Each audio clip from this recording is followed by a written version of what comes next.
what is Russia's role in the continuing Arab Spring, which is now in Syria? Had it not been for Russia, Syria would today have already become another Libya. If you are comfortable with Libya, if you are happy with NATO's control of Libya, then I don't want to see your face. I don't want to hear your voice. No. I can't consider you to be a Muslim brother when Allah has spoken so clearly in the Quran. You should rather make tawbah and understand the folly of what was done in Libya and what is now being done in Syria. So we thank President Vladimir Putin for standing up and resisting them and defending Syria from becoming another Zionist state.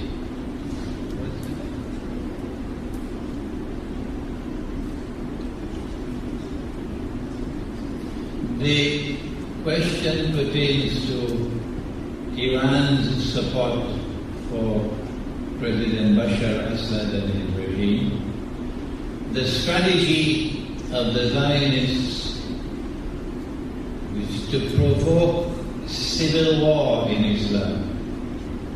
Shia, Sunni civil war. And I have mentioned the Salafis so many times in my talk because they are the drum beaters for Shia-Sunni civil war. The foolish drum beaters for Shia-Sunni civil war. If Shia-Sunni civil war were to envelop the world of Islam today, the major beneficiary would be Israel. And we would look like fools to the rest of the world who sympathize with Islam.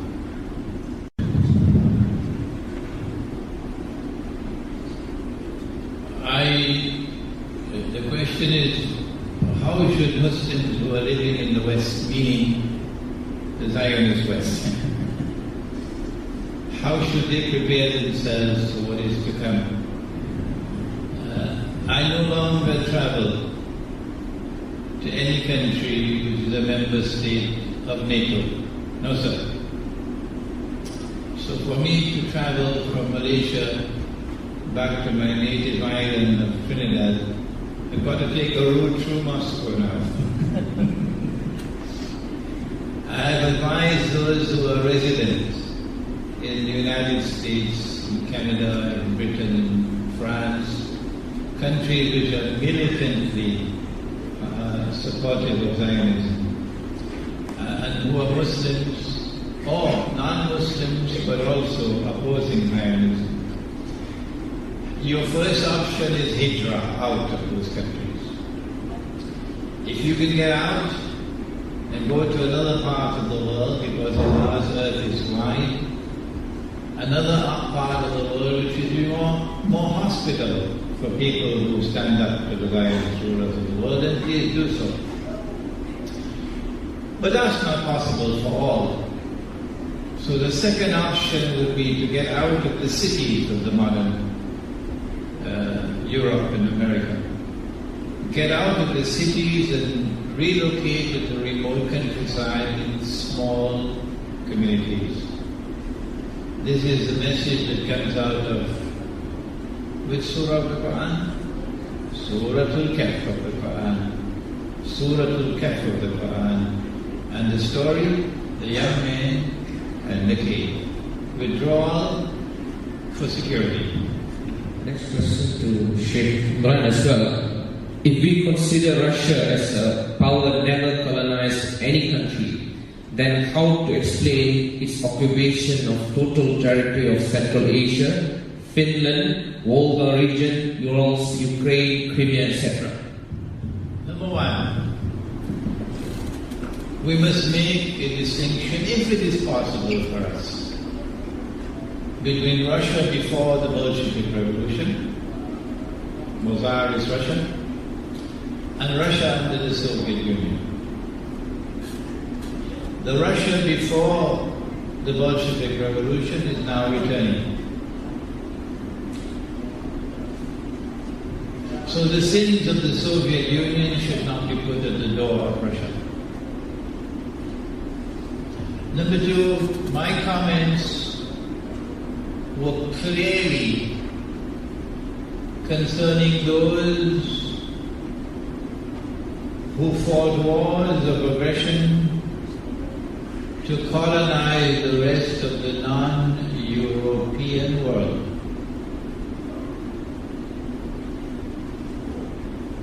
To then exploit and bleed them the way Holland bled Indonesia for 350 years, sucking the blood of the people so you can travel first class. And then to decolonize with deception. And the rest you heard about it. I said Russia never did that. And China never did that. Russia has never aspired to rule the world. And China has never aspired to rule the world.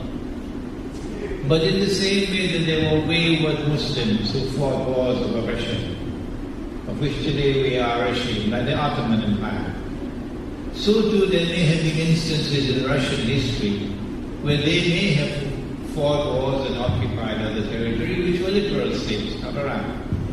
But I don't think Russia ever reached to South Africa, did it? I never thought that Russia ever reached to South America, did it? This is the context in which I spoke. Question: how should Russia prepare? What should Russia do to prepare itself for what is to come? I like that question. On the eve of the First World War, the Zionists embraced Russia with a deceptive embrace. In 1907, Britain and France mysteriously reached out to Russia to embrace her in an alliance. Wow. And then they added sugar to the alliance by promising Russia, since the Ottoman Empire was now viewed as the sick man of Europe and about to collapse, then we offer you Constantinople. And Russia was delighted with that offer to get back Constantinople. And Britain and France taking the offer, put it down in the treaty. But it was deception. At the same time that they were embracing Russia to the front door, they were preparing to stab Russia in the back through the back door. And so when the Russian troops were an arm's length from Constantinople in 1917, they then triggered off their plan, their false flag like 9/11, the Bolshevik Revolution, which was planned by Russian Jews, financed by Wall Street, supported by the American regime and the British. And the first thing that the Bolsheviks did was to take Russia out of the war. And so the Russian troops could not advance to Constantinople. They planned the Bolshevik Revolution at that particular moment to deny Russia Constantinople. But that was not the only plan. The Bolshevik Revolution then went on in 1922 to create the Soviet Union. And as I said earlier, the Soviet Union came into being with a master plan. That plan included an economic theory which in many respects was had a lot of merit in it. The chief architect of the Bretton Woods Accord, for example, the American delegate White, was always in praise of the socialist economy. But the master plan was for the Soviet Union to do the dirty work of suppressing and subduing and seeking to destroy the eastern branch of the Christian Church, Orthodox Christianity. And secondly, to facilitate the movement of all the European Jews of Eastern Europe and Russia to Israel. And so Russia today has to be very careful. Epistemology is that branch of knowledge which studies knowledge. And they, the Zionists, say that we see with only one eye. The knowledge comes only from external observation and experimentation and so on. But the Quran says that we see with two eyes, not one. The Quran has a different epistemology. The knowledge comes only externally, that's their epistemology. And our epistemology from the Quran is that knowledge comes from two sources. One is external and the other is internal. And so Russia has to return to its mystic roots, its Christian roots, to develop once again that capacity for internal insight, to supplement external analysis, so that you're not deceived. A second example of more recent is, and we must make mention of it publicly, is the vote of the Security Council on Libya to establish a no-fly zone over Libya. And Russia and China, with commendable innocence, fell for the trap that this was for humanitarian purposes. And so they abstained from the resolution, which allowed the resolution to be carried. But they were deceived. And they afterwards complained about it, that they were deceived. And once the Zionists had that resolution, they then proceeded to bomb the daylights out of the Libyan armed forces. And so the Salafis were able to take over Libya with the help of their NATO Zionist friends. At this moment in time, the question is very important. Russia and China have to be extremely careful not to be deceived. Dajjal has a PhD in deception. And so they're going to come after you attempting to deceive you. You were deceived in 1907 or 1909 and deceived again before the First World War. You were deceived again in the Security Council resolution. Do not be deceived again. What could be the plan by which they may seek to deceive you? I don't know. I wish I knew. Turkey's relationship with Syria at this time parallels Turkey's relationship with Libya. Turkey played an active role in sending weapons to Benghazi. Turkey played an active role in training those who were to engage in the insurrection, not a popular uprising, but a pre-planned armed insurrection. And Turkey's role in Syria is exactly the same as it was in Libya.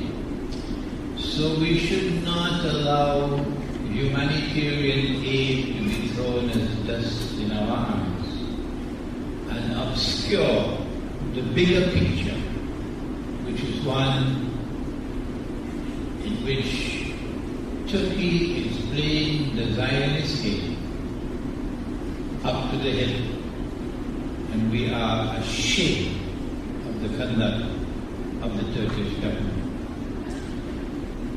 Having said that, there are large numbers of Turkish Muslims who are also ashamed of the government. And if Turkey were to make the mistake, which I believe it is going to make soon, to attack Syria, I suggest to you that the result will be Turkish. What do you think about the future of Algeria in this world order? Is this country going to be the future target of Syria? Thank you for that question. I love Algeria. I see the Algerians smiling. I call Algeria Bilad al-Mujahideen. You don't know it, but there's an amazing similarity between Algeria and Haiti. Both of them resisted the Zionist slave masters. Haiti, under a freed slave named Toussaint Louverture, raised an army of slaves 200 years ago and defeated the French army and drove them out of Haiti, and then proclaimed the free Black Republic of Haiti. And Simon Bolivar went to Haiti to get some security and to seek some help to liberate Latin America. The French and Western Europe and the Zionists never forgave Haiti. And from that day to this day, they've been stamping their foot on Haiti. When Haiti turned to Jean-Bertrand Aristide, a Roman Catholic priest, to liberate itself from that venomous embrace and breathe the air of freedom, they staged a coup d'etat, sending mercenaries to the palace to seize him and ship him off to Central African Republic. And so Haiti responded by announcing the existence of a new Christian Trinity. They said it's no longer the Father, the Son, and the Holy Ghost. It's now the Father, the Son, and the CIA. And the punishment of Haiti continues to this day. Algeria is similar to Haiti, because your fathers and your grandfathers waged a courageous war against France and beat them, until eventually France had to withdraw, but never to forgive. Never to forgive. And so watch it. They're coming after you in Algeria. What happened in the south of Algeria at the oil complex appears to me to have been a first trial shot. They did not expect the Algerian armed forces to respond as rapidly, as forcefully, and as successfully as they did, and to stamp it out. But they're going to come after you again. I hope and pray that Algeria will be able to survive, and there will be many Algerian mujahideen who will join the army that will conquer Constantinople. Last question to Sheikh Imran. Comment on the current policies of the Muslim world, i.e. OIC, in regards to the role of Russia and China in changing world order. It is a pity that Iran continues to remain a member of the OIC. It's a pity that Syria could not see what Syria now sees and had not withdrawn from the OIC, which is just an old boys club controlled by Saudi Arabia and the Zionists. There was only one moment in the history of the OIC when there was hope. When the war of 1973 took place, there was a very rapid increase in the price of oil. And that was when the petrodollar eventually came to be. But Faisal Rahimahullah, recognized an opportunity, and Zulfikar Ali Bhutto recognized an opportunity, and these two very intelligent men came together to organize the Lahore Islamic Summit Conference of February 1974, which shook the Zionists so much, it was an earthquake for them, that Indira Gandhi had to respond 2 months later with the first Indian nuclear explosion. So India joined the nuclear club to send a message to the world of Islam. After Zionists got rid of Faisal and got rid of Bhutto, the OIC returned to what it was, a baby in the arms of the Zionists. And so it is not to the OIC that we can turn for any kind of hope for the world of Islam. No. We have to make a distinction between those who remain within the Zionist embrace, and that is what you are if you are a member of the International Monetary Fund. Only one leader in the Muslim world had the courage, the foresight, the wisdom to take his country out of the IMF. Who is that? Who is that? Yes, Sukarno of Indonesia. Took Indonesia out of the IMF, took Indonesia out of the World Bank, took Indonesia out of the United Nations, and as a consequence paid the price with the 9/11, about which Dr. Chandra Muzaffar said to me that he had written on the subject.